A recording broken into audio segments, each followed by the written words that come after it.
कहते हैं बद्रीनाथ से मोक्ष का द्वार खुलता है। पांडवों ने भी अपनी अंतिम यात्रा यहीं से शुरू की थी, लेकिन इसका सबसे बड़ा रहस्य आज भी लोग नहीं जानते। बद्रीनाथ वो स्थान है जहां भगवान विष्णु नर और नारायण के रूप में हजारों वर्षों तक कठोर तपस्या करते रहे, ताकि संसार में धर्म की स्थापना हो सके और जीवों का कल्याण हो। हिमालय की भीषण ठंड, बर्फ और तूफान के बीच बैठे विष्णु को किसी भी मौसम का एहसास नहीं होता था, क्योंकि वे गहरी समाधि में लीन थे और उनकी चेतना पृथ्वी की सीमाओं से ऊपर उठ चुकी थी। तभी देवी लक्ष्मी ने अपने पति की रक्षा के लिए एक अद्भुत रूप धारण किया। वे स्वयं एक विशाल बद्री बेर के वृक्ष में बदल गईं और विष्णु को छाया और सुरक्षा प्रदान करने लगी, ताकि तप में कोई बाधा न आए। विष्णु उनकी इस प्रेम और सेवा से प्रसन्न हुए और इस स्थान का नाम बद्रिकाश्रम रखा, जबकि स्वयं को बद्रीनाथ, बद्री के स्वामी कहा। नर नारायण के तप से ये भूमि इतनी पवित्र बन गई कि वैष्णव परंपरा में इसे विष्णु का अवतार स्थल माना गया। महाभारत में भी वर्णन है कि पांडवों ने युद्ध के बाद अपने अंतिम मोक्ष यात्रा की शुरुआत यहीं से की थी, इसलिए बद्रीनाथ को मुक्ति और शांति का द्वार भी कहा जाता है। नारद मुनि के अनुरोध पर विष्णु ने यहाँ योग और ध्यान जारी रखा, ताकि वो अपनी दिव्य शक्ति संसार के कल्याण हेतु लगा सके। आज बद्रीनाथ मंदिर में विष्णु की मूर्ति बद्री नारायण के रूप में विराजमान है और देवी लक्ष्मी का स्थान भी पास ही स्थापित है। इस मंदिर को 8वीं-9वीं शताब्दी में आदि शंकराचार्य ने पुनः स्थापित किया था,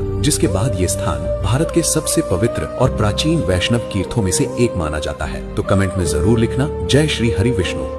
कहते हैं बद्रीनाथ से मोक्ष का द्वार खुलता है। पांडवों ने भी अपनी अंतिम यात्रा यहीं से शुरू की थी, लेकिन इसका सबसे बड़ा रहस्य आज भी लोग नहीं जानते। बद्रीनाथ वो स्थान है जहां भगवान विष्णु नर और नारायण के रूप में हजारों वर्षों तक कठोर तपस्या करते रहे, ताकि संसार में धर्म की स्थापना हो सके और जीवों का कल्याण हो। हिमालय की भीषण ठंड, बर्फ और तूफान के बीच बैठे विष्णु को किसी भी मौसम का एहसास नहीं होता था, क्योंकि वे गहरी समाधि में लीन थे और उनकी चेतना पृथ्वी की सीमाओं से ऊपर उठ चुकी थी। तभी देवी लक्ष्मी ने अपने पति की रक्षा के लिए एक अद्भुत रूप धारण किया। वे स्वयं एक विशाल बद्री बेर के वृक्ष में बदल गईं और विष्णु को छाया और सुरक्षा प्रदान करने लगी, ताकि तप में कोई बाधा न आए। विष्णु उनकी इस प्रेम और सेवा से प्रसन्न हुए और इस स्थान का नाम बद्रिकाश्रम रखा, जबकि स्वयं को बद्रीनाथ, बद्री के स्वामी कहा। नर नारायण के तप से ये भूमि इतनी पवित्र बन गई कि वैष्णव परंपरा में इसे विष्णु का अवतार स्थल माना गया। महाभारत में भी वर्णन है कि पांडवों ने युद्ध के बाद अपने अंतिम मोक्ष यात्रा की शुरुआत यहीं से की थी,